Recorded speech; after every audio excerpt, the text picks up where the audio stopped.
आप सभी को मेरा प्यार भरा नमस्ते। आपके अपने चैनल नेचर्स गिफ्ट में मैं इंदु आप सभी का स्वागत करती हूँ। कैसे हैं आप सब लोग? उम्मीद है कि ठीक ही होंगे।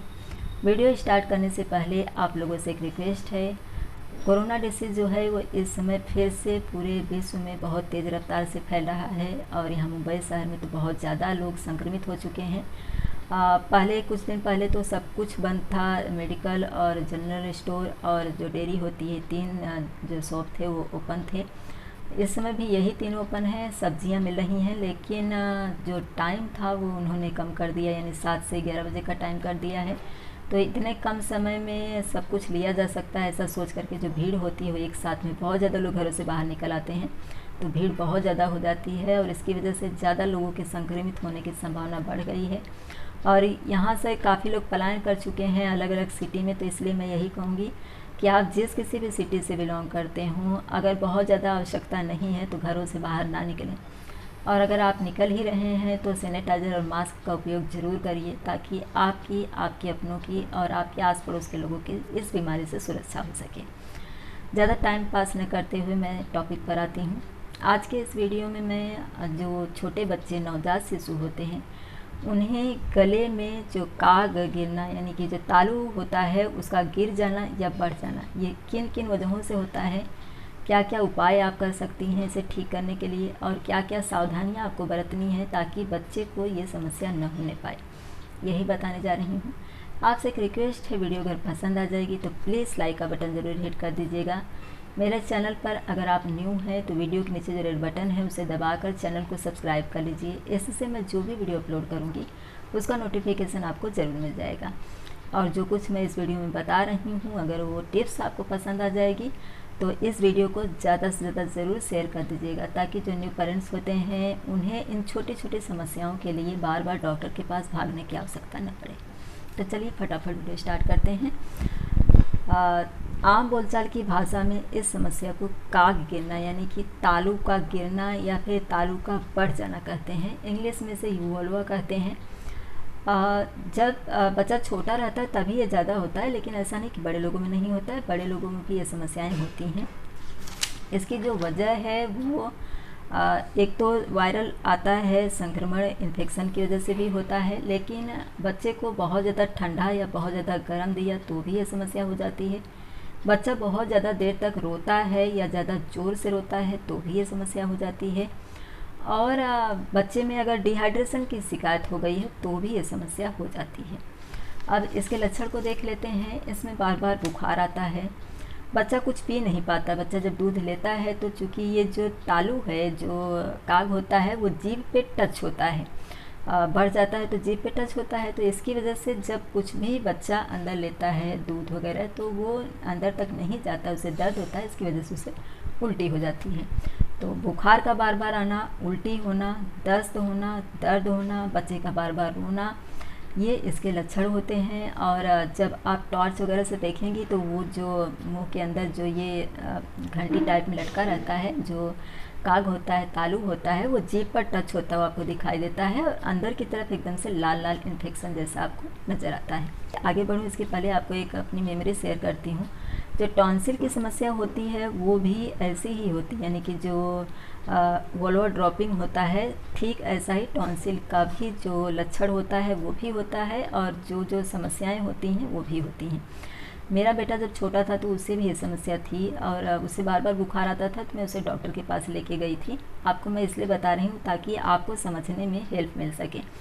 तो मैं उसे डॉक्टर के पास से बार बार लेके जाती थी। तो मैंने 1-2 बार के बाद में डॉक्टर को पूछा कि सर इसे बार बार बुखार क्यों आता है, कुछ तो वजह होगी। तो उन्होंने कहा कि अगर आप चाहें तो ये समस्या ठीक हो सकती है। मैंने कहा वो कैसे? तो उन्होंने कहा कि आप इसे कोई भी ठंडी चीज़, कोल्ड ड्रिंक्स, आइसक्रीम या फिर ज़्यादा गर्म चीज़ें, ये सब ना दें इसे। तो मैंने पूछा कि कब तक, मतलब पूरी लाइफ ये सब चीज़ें नहीं खा पाएगा इसे अगर टॉन्सिल की समस्या है तो उन्होंने कहा नहीं, सिर्फ 5 ईयर्स तक, यानी कि 5 साल के बाद में आप बच्चे को ये सब दे सकती हैं।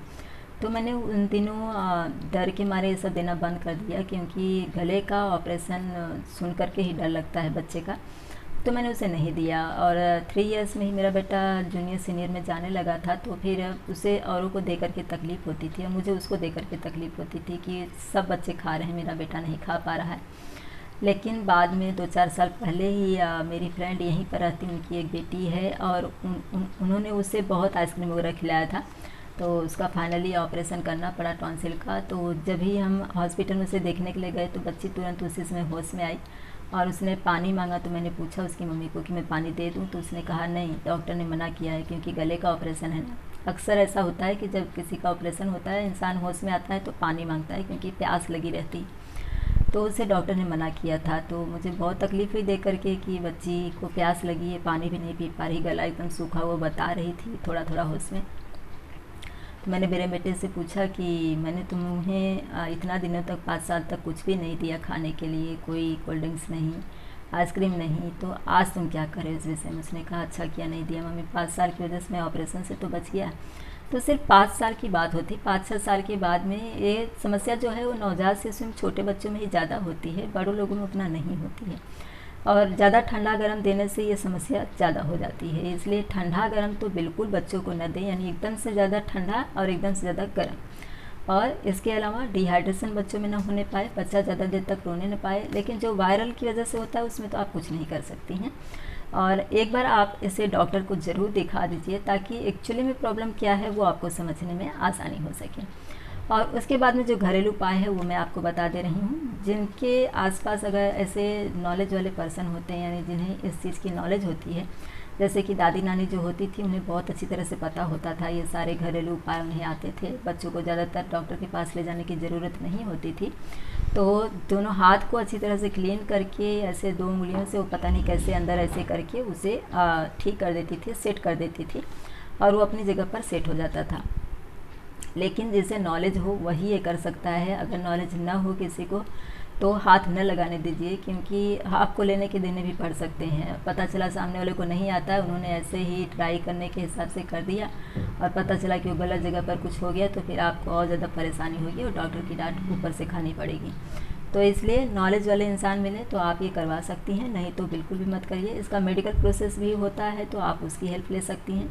इसके अलावा घरेलू उपाय में जो ठंडा पानी होता है, यानी कि आप पानी रख दीजिए फ्रीज़र में और 1-1.5 घंटे बाद आप जब उसे निकालेंगी तो देखेंगे कि ऊपर एक परत जैसी, बर्फ़ की परत जैसी जम जाती है, नीचे पानी वैसा रहता है, एकदम बारीक परत जमी रहती है, बर्फ़ पूरी तरह से जमी नहीं रहती है।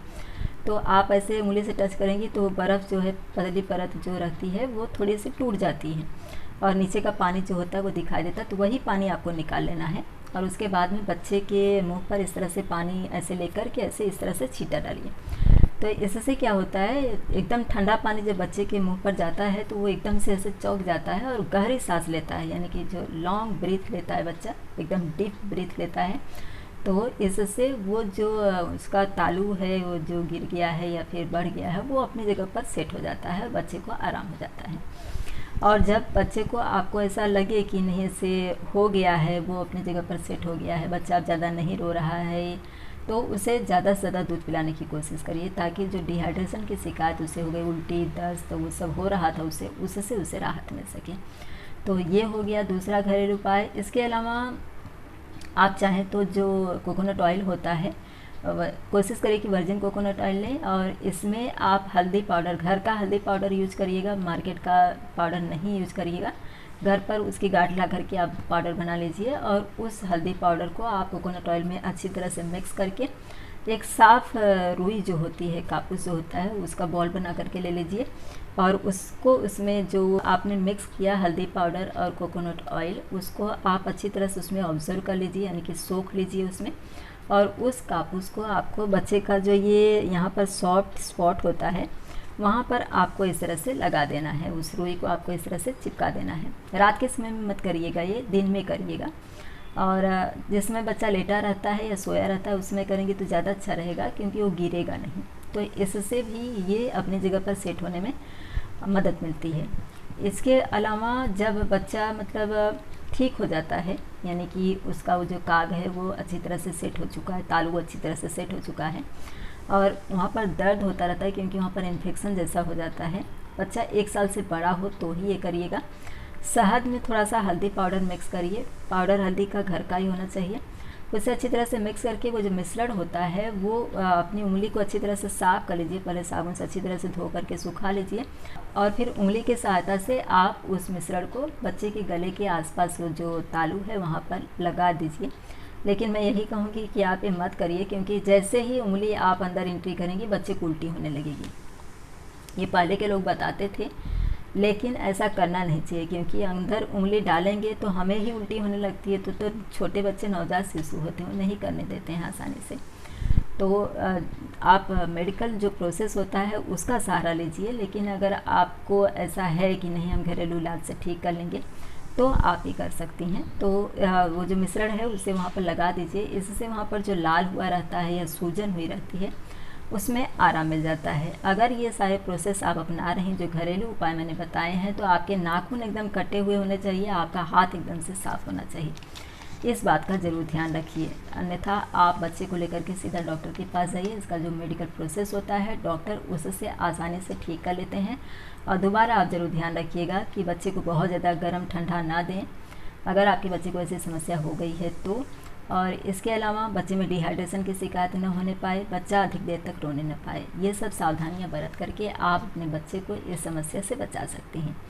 आई होप कि जो जानकारी मैंने इस वीडियो में दी है इससे अगर आपके बच्चे के बहुत ज़्यादा रोने की समस्या है, या फिर वो बहुत ज़्यादा बुखार उसको बार बार आ रहा है, दूध भी नहीं पी पा रहा है, उल्टी कर दे रहा है, या फिर दस्त भी साथ में हो रही है, तो आपको चेक करने में ज़रूर आसानी होगी। और इसके जो मैंने सावधानियां बताई हैं उससे आप अपने बच्चे को दोबारा इस चीज़ को होने से आप बचा सकेंगी। और अगर ऐसा हो गया है तो जो कुछ घरेलू इलाज मैंने बताए हैं उसे अपनाकर आप अपने बच्चे को इस समस्या से छुटकारा दिलाने में ज़रूर कामयाब होंगी। वीडियो पसंद आई होगी तो लाइक कर दीजिएगा, चैनल को सब्सक्राइब और वीडियो को ज़्यादा से ज़्यादा शेयर कर दीजिएगा, ताकि जो न्यू पेरेंट्स होते हैं उन्हें छोटी छोटी समस्याओं के लिए डॉक्टर के पास भागने की आवश्यकता न पड़े। इसी तरह के नए टॉपिक के साथ अगले वीडियो में फिर से मिलेंगे। वीडियो देखने के लिए आप सभी धन्यवाद।